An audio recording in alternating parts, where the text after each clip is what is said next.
Hello friends, स्वागत है हमारे यूट्यूब चैनल सिविल पावर में। पिछली वीडियो में हमने most important civil engineering topics के 495 क्वेश्चंस कर लिए थे, मतलब 495 टॉपिक्स पॉइंट कर लिए थे। इस वीडियो में हम 496 पॉइंट नंबर से स्टार्ट करेंगे। वीडियो को स्टार्ट करने से पहले हमारे चैनल को सब्सक्राइब कर दीजिए, लाइक कीजिए एंड कमेंट कीजिए। 496 नंबर पॉइंट है आपका, both septic tank and Imhoff tank are anaerobic process unit having some rate of anaerobic process. इसमें ये बता रहा है, ये एनवायरमेंटल इंजीनियरिंग का एक टॉपिक पॉइंट है। इसमें है कि दोनों, जैसे कि सेप्टिक टैंक और इमहोप टैंक, दोनों टैंक एक एनारोबिक प्रोसेस होती है। इन दोनों के अंदर एनारोबिक प्रोसेस होती है ये, और same rate of anaerobic process इसमें सेम रेट होती है। एनारोबिक प्रोसेस की क्या होती है? सेम रेट होती है दोनों के अंदर, सेप्टिक टैंक और इमहोप टैंक के अंदर। ये आपको याद रखना कि दोनों ऐसे टैंक हैं जिनके अंदर एनारोबिक प्रोसेस होती है और सेम रेट से एनारोबिक प्रोसेस होती है। 497 नंबर पॉइंट देखिए, 497, coarse sand is more than million times permeable. Coarse sand is more than million times permeable than a high plasticity clay. जो कोर सेंट में gravel और सैंड आते हैं, ठीक है, तो ये more than million times permeable है एक हाई प्लास्टिसिटी क्ले के कंपेयर में, कोर सैंड जो होती है। ठीक है, नेक्स्ट पॉइंट है आपका 498। दो होते हैं आपके कांस्टेंट हेड पैरामीटर होते हैं, वेरिएबल हेड पैरामीटर होते हैं। तो लेकिन जो कांस्टेंट हेड पैरामीटर होते हैं वो best suited for high permeability soil के लिए बेस्ट सूटेड होते हैं। आपको याद रखना है कि जो कांस्टेंट हेड पैरामीटर होते हैं वो बेस्ट सूटेड होते हैं फॉर हाई परमेबल सॉइल के लिए। नेक्स्ट पॉइंट है 499, 499, the drainage is permitted during consolidation and settlement. नहीं, the drainage is permitted during consolidation and shearing stage both, मतलब कंसोलिडेशन के और शेयरिंग स्टेज, मतलब दोनों कंडीशन में ड्रेनेज क्या होता है? परमिटेड होता है। The drainage is permitted during consolidation and shearing stage both, मतलब शेयरिंग के स्टेज में और कंसोलिडेशन की स्टेज में ड्रेनेज क्या होता है? परमिटेड होता है। ठीक है, नेक्स्ट पॉइंट है 500, द अल्टीमेट सेटलमेंट एस, इसका फॉर्मूला भी होता है अल्टीमेट सेटलमेंट का। तो ultimate settlement does not depend upon type of drainage, कि सिंगल ड्रेनेज है या डबल ड्रेनेज है। इसमें टेलर्स फार्मूला जब लगता है, टी वी बराबर टाइम फैक्टर निकालते हैं, C V T upon D square, तो वहाँ पे डबल ड्रेनेज या सिंगल ड्रेनेज को कंसिडर करके चलते हैं कि ड्रेनेज आपका सिंगल है या डबल है। तो इसमें यही कहा रहा है ये कि जो अल्टीमेट सेटलमेंट होता है वो डिपेंड नहीं करता आपका टाइप ऑफ ड्रेनेज पे, कि किस टाइप का ड्रेनेज है, कि सिंगल ड्रेनेज है आपका कि डबल ड्रेनेज है। इन पे कंडीशनों पे अल्टीमेट सेटलमेंट डिपेंड नहीं करता। आपको ये याद रखना है कि सॉइल के अंदर जो अल्टीमेट सेटलमेंट की बात करते हैं तो अल्टीमेट सेटलमेंट एस से डिनोट करते हैं। इसका फॉर्मूला होता है जो मैंने लिखा नहीं है, मैं आपको सिर्फ मेरे बताने का मकसद ये है कि जो अल्टीमेट सेटलमेंट होता है वो ड्रेनेज कंडीशन पे डिपेंड नहीं करता, कि ड्रेनेज आपका सिंगल ड्रेनेज है या डबल ड्रेनेज है, उस पर अल्टीमेट सेटलमेंट डिपेंड नहीं करता। ये आपको याद रखना है। 501 पॉइंट है, in consolidation test of soil, consolidation test of soil pressure on the soil specimen is doubled at each step. जब कंसोलिडेशन करते हैं, सॉइल का टेस्ट करते हैं, कंसोलिडेशन टेस्ट ऑफ सॉइल, तो प्रेशर ऑन सॉइल स्पेसिमेन के हर स्टेप में प्रेशर क्या होता है? वेरी करता है। इस स्टेप पे क्या होता है? डबल हो जाता है ये। तो आपको याद रखें, जब कंसोलिडेशन टेस्ट करते हैं और वो स्टेप बाय स्टेप जब करते हैं, प्रेशर आपका क्या होगा? सॉइल स्पेसिमेन पे डबल होता चला जाता है। तो प्रेशर कॉमनली जो यूज लिए जाते हैं वो होते हैं 20, नहीं, कॉमनली यूज जो प्रेशर है वो आपके 25 है, 50 है, 100 है, 200 एंड 400 एंड 800 किलोमीटर पर मीटर इसका है। जो प्रेशर आपके लिखे हुए हैं देखिए, ये आपके जो प्रेशर लिखे हुए हैं, pressure commonly use for are 25, 50, 100, 200, 400 and 800 kilometre. पता कि हर पहली स्टेप पे 25 था, दूसरी स्टेप पे 50, तीसरी स्टेप पे 100 हो गया, चौथी स्टेप पे 200, पाँचवीं पे 400, छठी स्टेप पे 800। तो ईच स्टेप बाय स्टेप क्या हो रहे हैं? आपके प्रेशर डबल होते जा रहे हैं इन कंसोलेशन टेस्ट स्पेसिमेन में। ठीक है, कंसोलेशन जब टेस्ट करते हैं तो प्रेशर आपका क्या होगा? डबल होगा ईच स्टेप पे, पहले 25, फिर 50, फिर 100, फिर 200, फिर 400, फिर 800। Okay, 501 point. अब है point number 502, the water content corresponding to the maximum dry density is known as the optimum moisture content. जो water content maximum dry density के करस्पॉन्ड में लिया जाता है वो आपका क्या होता है? ऑप्टिमम मॉइस्चर कंटेंट होता है। ठीक है, the water content corresponding to the maximum dry density, जो water content maximum dry density के करस्पॉन्डिंग होता है वो आपका ऑप्टिमम मॉइस्चर कंटेंट होता है। ठीक है। तो ये जब हम कॉम्पिटिटिव एफर्ट की बात करते हैं, या फिर अब जब हम गामा डी और वाटर कंटेंट के बीच में जब ग्राफ खींचते हैं, प्रॉक्टर टेस्ट हम जब करते हैं, तब जाके यहाँ पे ये आपको मिलेगा कि वाटर कंटेंट पे जो वाटर कंटेंट है वो जो करस्पॉन्ड है वाटर कंटेंट ड्राई डेंसिटी के, जो मैक्सिमम ड्राई डेंसिटी है उसके करस्पॉन्ड जो वाटर कंटेंट होगा वो ऑप्टिमम वाटर कंटेंट कह सकते हो, या फिर ऑप्टिमम मॉइस्चर कंटेंट आप कह सकते हो। नेक्स्ट पॉइंट है 503, Westergaard equation is applicable for non isotropic condition commonly encountered is sedimentary stratified deposits. ठीक है, जो वेस्टरगार्ड की जो इक्वेशन है, वॉसनिक इक्वेशन और वेस्टरगार्ड इक्वेशन तो हमने सॉइल मैकेनिक्स के अंदर भी पढ़ी है, तो वही मैं यहाँ बता रहा हूँ कि वेस्टरगार्ड जो इक्वेशन होती है वो एप्लीकेबल है for non isotropic condition commonly encountered is sedimentary stratified deposits के लिए। ठीक है।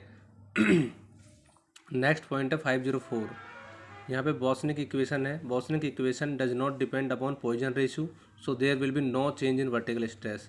पॉइजन जो बॉसनिक इक्वेशन है वो आपकी पॉइजन रेशियो पे डिपेंड नहीं करती, इसी के कारण आपका there will be no change in vertical stress, इसी कारण वर्टिकल स्ट्रेस में कोई चेंज नहीं होता। मतलब कि जो बॉसनिक इक्वेशन है सॉइल मैकेनिक्स के अंदर 3p/2πz² 1/1+r/z का होल स्क्वायर 5/2 जो फॉर्मूला है आप जो पढ़ते हो 3p/2πz² 1/1+r/z का होल स्क्वायर, फिर टोटल का हम 5/2 का स्क्वायर करते 5/2 का होल पावर करते हैं, वो बॉसनिक इक्वेशन होती है। उसके अंदर ये कहना चाह रहा है कि बॉसनिक इक्वेशन पॉइजन रेशियो पर डिपेंड नहीं करती, क्योंकि पूरे फॉर्मूले में पॉइजन इक्वेशन कुछ नहीं है, का पॉइजन इक्वेशन का तो डिनोशन ही नहीं है, तो बॉसनिक इक्वेशन आपकी पॉइजन रेशियो पर डिपेंड नहीं करती। इसी कारण से there will no change in vertical stress, इसी कारण से वर्टिकल स्ट्रेस में कोई चेंज नहीं होता है। 505 नंबर पॉइंट देखिए, नेचुरल सॉइल सेंसिटिविटी, जो नेचुरल सॉइल होती है उसकी सेंसिटिविटी या तो आपकी बराबर 1 होगी, इक्वल टू 1 हो, या फिर मोर देन 1 हो।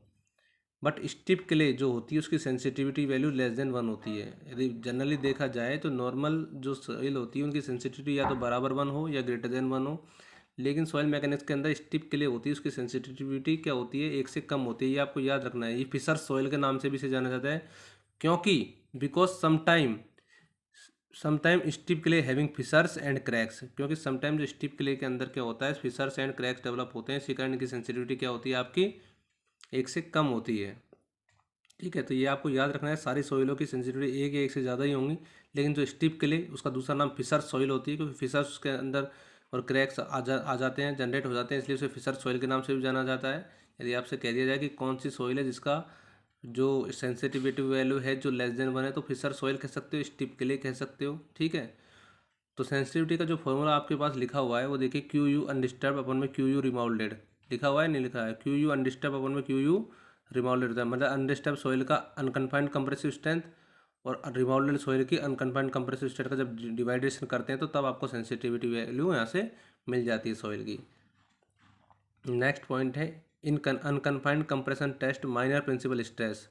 जब अनकन्फाइंड कंप्रेशन टेस्ट करते हैं तो जो मेजर प्रिंसिपल स्ट्रेस भी होते हैं और माइनर प्रिंसिपल स्ट्रेस, तो मेजर प्रिंसिपल स्ट्रेस तो एग्जिस्ट करता है, लेकिन माइनर प्रिंसिपल स्ट्रेस मतलब सिग्मा 3 आपका क्या होगा 0 होगा। In confined compression test major principal stress is exist, but minor principal stress क्या होगा आपका 0 होगा। ओके, नेक्स्ट पॉइंट है आपका 507 नंबर पॉइंट।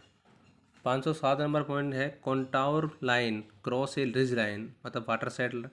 ठीक है, कॉन्टाउर लाइन क्रॉस करती है रिज लाइन को, मतलब water side valley line at right angle. तो कॉन्टाउर लाइन है जो क्रॉस करती है रिज लाइन को, रिज वैली को, या फिर वाटर साइड वैली को एट ए राइट एंगल। ये आपको याद रखना है कि कॉन्टाउर लाइन रिज लाइन को एट राइट एंगल पे क्या करती है, क्रॉस करती है। नेक्स्ट पॉइंट है 508, error due to curvature and refraction can be eliminated by equalising, मतलब इक्वल करना, फोर साइड और बैक साइड को इक्वल कर दोगे, फोर साइड और बैक साइड डिस्टेंस को आप इक्वल करोगे तो क्या होगा, फोर साइड और बैक साइड डिस्टेंस को इक्वल करने से आप कर्वेचर से जो एरर आ रही है और रिफ्रैक्शन से जो एरर आ रही है उसको आप एलिमिनेट कर सकते हो, या फिर आप रेसिप्रोकल लेवलिंग करके कर्वेचर और रिफ्रैक्शन एरर को क्या कर सकते हो, एलिमिनेट कर सकते हो, मतलब कि हटा सकते हो।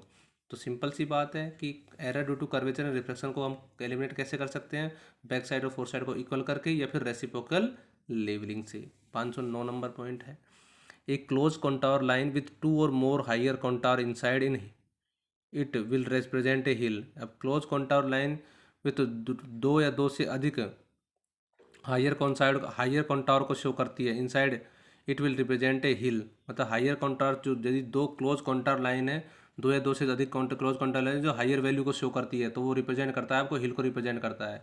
जब हम कॉन्टावरिंग करते हैं तो कॉन्टावरिंग करने में आपको हिल को अलग तरीके से दिखाते हैं। हिल को दिखाने का तरीका है कि दो या दो से अधिक कॉन्टार लाइन यदि आपको हाई मतलब कि हायर कॉन्टार्स आपको शो करता है तो वो हिल को रिप्रेजेंट करती है। तो आपको याद रखना है, ये बहुत बार एग्जाम में आता है कि क्लोज कॉन्टार लाइन दो या दो से अधिक क्लोज कॉन्टार लाइन है वो हायर वैल्यू शो करे तो वो क्या रिप्रेजेंट करेगी, तो वो किसको रिप्रेजेंट करेगी, आपको हिल को रिप्रेजेंट करेगी, लिखा हुआ है हिल। ठीक है। नेक्स्ट 510 पॉइंट, रेंज क्या होता है। सर्वेइंग इंजीनियरिंग के अंदर रेंज क्या है। रेंज एक लाइन है, the line on which sounding are taken. Sounding क्या होता है, जब हम एक साउंडिंग मशीन आर यूज किसके लिए किया जाता है, मतलब बोट के अंदर करते हैं, जब आप डिस्टेंस उसके अंदर डेप्थ मेजर करते हैं वाटर के अंदर, तब साउंडिंग मशीन यूज ली जाती है। तो रेंज एक आपको अभी यहाँ रेंज से मतलब होना चाहिए कि रेंज क्या है। रेंज यदि कोई पॉइंट, रेंज कोई टॉप वर्ड आपको यूज लेता है सर्वे इंजीनियरिंग के अंदर, तो आपको पता लगना चाहिए कि रेंज एक लाइन है, the line on which sounding are taken. एक लाइन है जिसपे साउंडिंग क्या होती है, साउंडिंग प्रोसेस क्या होती है, साउंडिंग आर टेकन, साउंडिंग ली जाती है। ठीक है। नेक्स्ट है 511, extended vernier is employed in ebony level. Extended जो वर्नियर होता है वो एबनी लेवल में एम्प्लॉयड इन एबनी लेवल में एक्सटेंडेड वर्नियर एम्प्लॉयड होता है। ठीक है। तो ये आपको याद रखना है, एक बार एग्जाम में इंजीनियरिंग सर्विसेज में 2 बार आया है ये कि कौन सा वर्नियर है जो एबनी लेवल में एम्प्लॉयड होता है, तो कौन सा होगा, एक्सटेंडेड वर्नियर। या फिर ऐसे पूछा है एक बार, extended vernier is employed in, तो आपको क्या लिखना है, एबनी लेवल। 512 नंबर पॉइंट है, box sextant and optical square. दोनों क्या है, दोनों इंस्ट्रूमेंट के अंदर होरिजन ग्लास और इंडेक्स ग्लास दोनों होते हैं।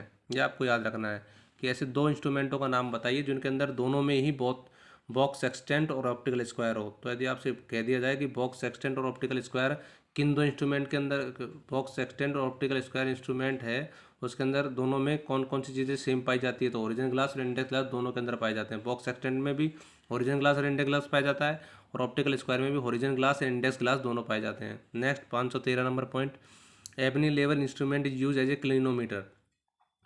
एबनी लेवल जो इंस्ट्रूमेंट होता है जो एम्प्लॉय करता है आपका स्टैंडर्ड वर्नियर को, जो मैंने 511 नंबर पॉइंट में बताया, तो वही एबनी लेवल यहाँ आ गया है। तो वो कह रहा है Abney level instrument is use as a clinometer. तो एबनी लेवल जो होता है, जो आपका इंस्ट्रूमेंट होता है, वो आपका यूज लिया जाता है एज ए क्लिनोमीटर। ओके। सारे मीटरों क्या क्या काम में आते हैं वो मैंने शायद एक इंपॉर्टेंट पॉइंट्स में सारे लिखाए हुए हैं सर्वेइंग के अंदर। आप पिछले वीडियोस को देखिए, सारे मीटरों के बारे में बताया कौन क्या मेजर करता है। पर हम यहाँ से, हमारा यहाँ पे मेन मकसद 513 नंबर पॉइंट में ये बताना है कि Abney level instrument is use as a clinometer, कि कौन सा इंस्ट्रूमेंट है जो एक एज ए किलोमीटर यूज लिया जाता है। तो एबनी लेवल है जो आपका किलोमीटर की तरह यूज लिया जाता है। नेक्स्ट पॉइंट है 514, the subtense tacheometry method is adopted when ground is flat. Subtense tacho, ये भी इंजीनियरिंग सर्विसेज का क्वेश्चन है। The subtense tacheometry method is adopted. Subtense tacheometry method कब अडॉप्ट किया जाता है, जब आपका ग्राउंड सरफेस क्या हो, फ्लैट। यदि आपको ऑप्शन में कर्व भी आएगा, हाईली ग्राउंड भी आएगा, सब तरीके के आएंगे, लेकिन आपको सब्सटेंस टैकोमेट्री मेथड जब यूज लिया जाता है जब आपका ग्राउंड सरफेस क्या होगा, आपका फ्लैट होगा, तभी आपको सब्सटेंस टैकोमेट्री मेथड यूज में लिया जाएगा। नेक्स्ट पॉइंट है आपको 515, astronomically survey required in observation of star. जो एस्ट्रोनॉमिकली सर्वे होता है वो कब रिक्वायर्ड होता है, ऑब्जर्वेशन ऑफ स्टार, स्टार के ऑब्जर्वेशन, मतलब तारे हैं, तारों का ऑब्जर्वेशन के लिए एस्ट्रोनॉमिकल सर्वे रिक्वायरमेंट होता है। तो astronomical survey is helpful in observation of star, या आप ऐसे कह सकते हो। तो एस्ट्रोनॉमिकल सर्वे में ही हम ऑब्जर्वेशन ऑफ स्टार के बारे में जान सकते हैं। तो आपको याद रखना है कि ऑब्जर्वेशन ऑफ स्टार किस सर्वे में आता है, एस्ट्रोनॉमिकल सर्वे में ऑब्जर्वेशन ऑफ स्टार की बात हम करते हैं। नेक्स्ट पॉइंट है आपका 516 नंबर पॉइंट।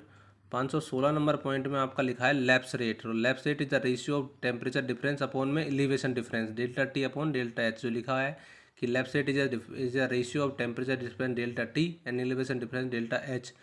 इसमें 2 लैप्स रेट होती है। ड्राई एडियाबेटिक लैप्स रेट लिखा हुआ है 9, इसमें ड्राई एडियाबेटिक लैप्स रेट की है वो, उसकी वैल्यू है 9.8 डिग्री सेल्सियस पर किलोमीटर होती है। और दूसरा लिखा है वेट एडियाबेटिक लैप्स रेट लिखा है। ठीक है। वेट एडियाबेटिक लैप्स रेट में लिखा है आपका 6 डिग्री सेल्सियस पर किलोमीटर। ठीक है। नेक्स्ट पॉइंट है आपका 517 नंबर पॉइंट है। 517 नंबर पॉइंट में लिखा है आपका मीटरिंग, मतलब मीटर प्रोसेस। मीटर जो लगा होता है, मीटर वाटर के लिए जो मीटर सिस्टम होता है वही मीटरिंग है ये। Metering of a water supply reduce the tendency of people of waste water. यदि आपको सब जगह मीटर लग जाएंगे तो लोग जो वेस्ट वाटर करते हैं उसकी टेंडेंसी तो खत्म हो सकती है ना इससे, क्योंकि मीटर से तो आपका बिल आएगा। तो मीटरिंग प्रोसेस एक ऐसा प्रोसेस है वाटर सप्लाई का जिससे आप वेस्ट वाटर की टेंडेंसी को ख़त्म कर सकते हो, रिड्यूस कर सकते हो। मीटरिंग ऑफ वाटर मतलब वाटर के सप्लाई के लिए मीटर यदि घर घर में लगा दिया जाएगा, मीटर के हिसाब से बिल आएगा, तो आप जो टेंडेंसी है वाटर को वेस्ट करने की लोगों की, वो आपकी कम हो जाएगी, रिड्यूस हो जाएगी मीटरिंग कर देंगे तो। 518 नंबर पॉइंट है स्प्रिंकल इरिगेशन सिस्टम। बहुत तरीके के इरिगेशन सिस्टम होते हैं, मैं आपको स्प्रिंकल के बारे में बता रहा हूँ। Sprinkle irrigation system consist network of pipe running across the field होता है। स्प्रिंकल इरिगेशन सिस्टम के अंदर बहुत सारे पाइप होते हैं जिनके अंदर से पानी स्प्रिंकल होता रहता है, वो पूरे फील्ड के अंदर होते हैं। जब हम कल्टीवेशन प्रोसेस जब करते हैं, कटाई जब हम करते हैं, तो वो दिक्कत करते हैं हमें कटाई के टाइम पे। तो इसमें एक इसकी डीमेरिट्स है कि कल्टीवेशन के टाइम पे स्प्रिंकल इरिगेशन के जो पाइप्स लगे होते हैं वो हमें क्या करते हैं, मतलब वो हमें डिस्टर्बेंस करते हैं नीचे जो कल्टीवेशन प्रोसेस के लिए, कल्टीवेशन प्रोसेस में। इसलिए स्प्रिंकल इरिगेशन सिस्टम कंसिस्ट, मतलब किसके बारे में बताना चाहेंगे तो क्या बताएंगे, इसमें सिस्टम एक ऐसा इरिगेशन सिस्टम है स्प्रिंकल सिस्टम जो नेटवर्क ऑफ पाइप्स होता है और अक्रॉस द फील्ड रन करता है उसके अंदर। ठीक है। नेक्स्ट 519 नंबर पॉइंट है surge tank is use to absorb the increase in pressure due to water hammer phenomena. Water hammer phenomena की वजह से जो प्रेशर इंक्रीज होता है उसको कम करने के लिए, एब्जॉर्ब करने के लिए हम सर्ज टैंक यूज में लेते हैं। कि सर्ज टैंक का यूज, सर्ज टैंक का क्या काम होता है, सर्ज टैंक फ्लूइड मैकेनिक्स के अंदर जो सर्ज टैंक होता है, वाटर हैमर फिनोमेना की वजह से प्रेशर जो इंक्रीज होता है उस सर्ज टैंक से आप क्या कर सकता है, उसको वो प्रेशर को क्या करता है, वो एब्जॉर्ब कर लेता है। तो ये यही कहना चाह रहा है कि जो वाटर हैमर फिनोमेना होता है तब जाके जो प्रेशर बढ़ता है और उस प्रेशर को रिड्यूस सर्ज टैंक प्रोवाइड करके हम कर सकते हैं। तो लिखा हुआ है surge tank are reduce to absorb the increase in pressure due to water hammer phenomena. Next point है आपका 520 centre of pressure for certain body are. Different body के लिए सेंटर ऑफ प्रेशर होता है, एक तो सेंटर ऑफ ग्रेविटी होता है, एक सेंटर ऑफ प्रेशर होता है। तो यहाँ पे देखिए रेक्टेंगुलर के लिए जो ये लिखा है, जो वक्त पॉइंट डिनोट किया है, ये सेंटर ऑफ प्रेशर है। रेक्टेंगुलर के लिए ये डी डेप्थ है, बी है। तो सेंटर ऑफ प्रेशर कितना लिखेंगे, एच बराबर 2D/3। रेक्टेंगुलर के लिए सेंटर ऑफ प्रेशर 2D/3 होगा। सर्कुलर के लिए जो सेंटर ऑफ प्रेशर होगा वो आपका 5D/8 होगा। ये छोटा डी लिख दिया है या बड़ा डी भी आप कर सकते हो। और ये जो लगा हुआ है ऊपर, ये आपका ट्रायंगल ऊपर में, ये फ्री सरफेस ऑफ वाटर है जो आपका है। तो यहाँ पे सेंटर ऑफ प्रेशर अपन निकाल सकते हैं। तो रेक्टेंगुलर के लिए सेंटर ऑफ प्रेशर 2D/3। वैसे आपको पूरा कंप्लीट इसको अपन उससे निकालते हैं कि कैसे निकलता है। इसके लिए सेंटर ऑफ प्रेशर का भी फॉर्मूला होता है निकालने का। और सर्कुलर के लिए डायरेक्ट अपन कह सकते हैं 5D/8। ये आपको डेरिवेशन से निकाल के आए हैं, लेकिन आपको जनरली याद रखना है, ऑब्जेक्टिव में डायरेक्ट पूछते हैं कि रेक्टेंगुलर के लिए सेंटर ऑफ प्रेशर कितना होगा 2D/3 या फिर 2H/3 कह सकते हो क्योंकि हाइट है वो। और सर्कल के लिए जो होता है वो होगा 5D/8। सर्कल के लिए सेंटर ऑफ प्रेशर 5D/8 होगा। ओके फ्रेंड्स, इस वीडियो में हम 520 टॉपिक्स तक ही करेंगे। नेक्स्ट वीडियो में हम 521 नंबर पॉइंट से स्टार्ट करेंगे। तब तक के लिए हमारे चैनल को ज़्यादा से ज़्यादा सब्सक्राइब कीजिए, लाइक कीजिए एंड कमेंट कीजिए। Thank you.